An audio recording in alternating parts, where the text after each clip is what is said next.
As you guys saw in the intro, Trump does want a crypto boom. He says, I want crypto because a lot of people, millions of people want it. And you're a genius for being here early in crypto. Remember, there's a lot of normal people out there that don't believe in crypto just yet, but you are definitely ahead of the curve. This was an interesting post by John 1140 because David Schwartz came out with a riddle post again. Now, this one is from June 9th. Now, he claims that these are not riddle posts, but he says here, my plane departed from the easiest gate to remember, G8. Now, I want you to understand this was mentioned on June 9th. The reason this is important is because if you take the letter G and you find out what number is the letter G, well, the letter G is the seventh letter in the alphabet. So seventh meaning July, eighth meaning the eighth day. So this brings me back to a post that really started making me pay attention. Now, I'd heard numerous times in the past that he was always posting riddles, but this post right here from January 30th, David Schwartz said, walking around Ripple's San Francisco office can be scary and confusing. And where do you notice he's walking in this video? He's walking down, right? Now, let's go take a look at what happened on January 30th. So I will continue to put more and more riddles together with David Schwartz, what he's posting, when he's posting, because it does always have something to do with the XRP price over time. When you go through his posts and he's posting real stuff like educational things about Ripple and so on, that's not what I'm talking about. I'm talking about when he posts these weird random things. And of course, let's not forget the famous dragon floating in the water picture from July 5th as well. He was even asked about this in a Spaces about how often do these posts that you make that are random or riddles? Well, he says, okay, I stand down. David made himself clear. Only up to 5 secret message posts so far. Fair enough. I concede. You guys win. Okay, take care. Because Saul also agrees with me in the fact that if you watch what David is posting, you're going to get signals of where the market is going. So let me know down in the comment section, do you believe David Schwartz posts these as riddles to help the actual XRP army gain an edge on the market of what's coming ahead? Obviously, if he were ever found out, that would be illegal, insider trading information, but let me know what you think down in the comments. But there was another major massive win for Ripple again today. The SEC just waived Ripple's bad actor status, allowing them to raise unlimited private capital from accredited investors under Regulation D. This comes after Ripple's legal battle ended with a /fine and XRP confirmed as a non-security. And the reason this matters, this is a massive win for Ripple and XRP. The waiver clears the way for Ripple to expand its RLUSD stablecoin and global payments networks, potentially boosting XRP's utility and price. Posts on X are going absolutely crazy, with some speculating that this could lead to a national bank charter finally getting approved, or especially finally the XRP ETF. But there's a debate. Will Ripple prioritize RLUSD over XRP? And this obviously would affect XRP's long-term value. So it's a story to watch very closely, and we will keep you updated. Are you guys bullish or bearish on XRP after this news? Let me know down in the comments. Then on top of that, we have another XRP warrior here, John Deaton. He comes out. What does this mean, though, that the bad actor was waived? Well, interestingly enough, Ripple can now continue to raise money in private markets. One might even argue it's business as usual, as if the lawsuit against Ripple and the $125 million fine never happened. Why? Because now they can raise private money and sell XRP to institutional investors, which is what they actually got in trouble for in the first place and got the lawsuit filed against them. Now, another major headline that's coming out is the fact that JP Morgan, who was anti-crypto to the max, but is now starting to adopt crypto, they have a big prediction. They think the Federal Reserve will cut interest rates by 25 basis points in September. Then after that, followed by 3 more cuts this year in 2025, bringing the federal funds rate down to 3.5%. All right, Fox News Alert now as we take a look at the markets with just a couple hours left in trading. The Dow is up 223 points. This says JP Morgan is now forecasting an interest rate cut in September and 4 more by the end of the year. Okay, so markets are taking all of this in. In the meantime, Charles Payne is here to make sense of this. Charles Payne of making money. Yeah. Because people are looking to make money in this environment. And it seems, even when we ran our very unscientific poll on our show Twitter account, what is most concerning to you right now? Is it prices? Is it employment? Overwhelming majority said it's interest rates coming down. So do you believe that this is the case, that we're going to see several cuts by the end of the year? Absolutely. Everything changed on Friday morning at 8:30 when those job numbers came down and those revisions came down, because right at that point, the consensus was September, there's maybe a 30% chance of a rate cut.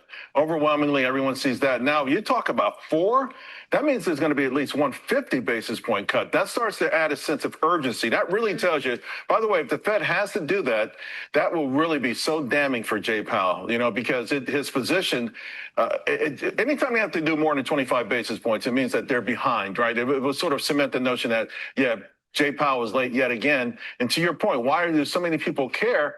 This is what makes me so angry with the Federal Reserve. They always look at us as a whole nation. Small businesses, we have to refinance under these higher rates this year. Many can't do it. They can't make payroll. So you have small businesses that are hurting. You have individuals that are hurting. We just got a couple days ago from the New York Fed delinquency rates. All of them are spiking. So it's one of these things that Main Street America needs. And now you're seeing more evidence in the labor market, which is one of their key jobs, of course, for the Federal Reserve. Yes. And the reason that this matters so much is lower interest rates mean cheaper borrowing, which can pump more money into the markets, including crypto. When traditional investments like bonds yield less, investors often turn to riskier assets like Bitcoin, Ethereum, XRP, Solana, and this could spark a rally, especially for major coins.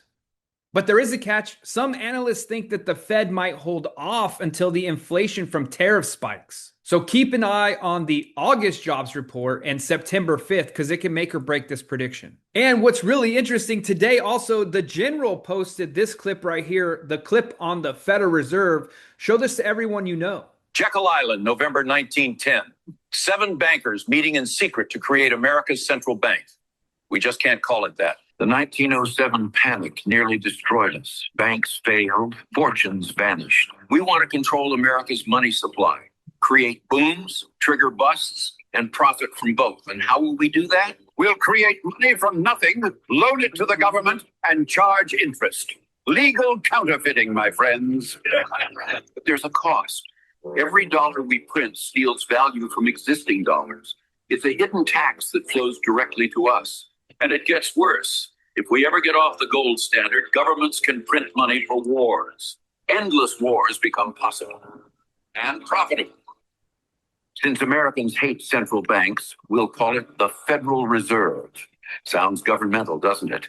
It's not. The president will appoint board members, but we'll pick who he appoints. We'll have 12 regional banks. Looks decentralized, democratic even. But New York banks control them all. And that's us. You're probably wondering how we're going to get this through Congress. December 23rd, 1913.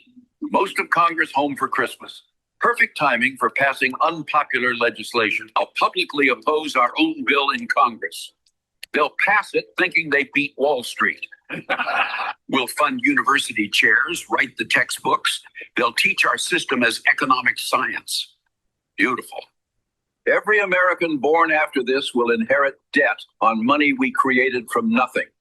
Generational servitude. The Federal Reserve. Not federal, no reserves. But everyone will think it's their government protecting them. Good afternoon. So a great post for you to share with your friends, family, everyone, so they understand what the Federal Reserve really is. I'm going to go ahead and share this post on my page. And some very positive news for those of you wondering, is the bull runner over? Well, the bull market indicator dashboard that's put out by CoinGlass, 0 top signals have crossed yet on the bull market indicator, which is very positive. And the reason this matters is this is huge for all traders. Top signals warn of a potential market peak, but with none triggered, we could definitely ride this out for much longer. Bitcoin's been hovering around key resistance levels and altcoins are showing strength.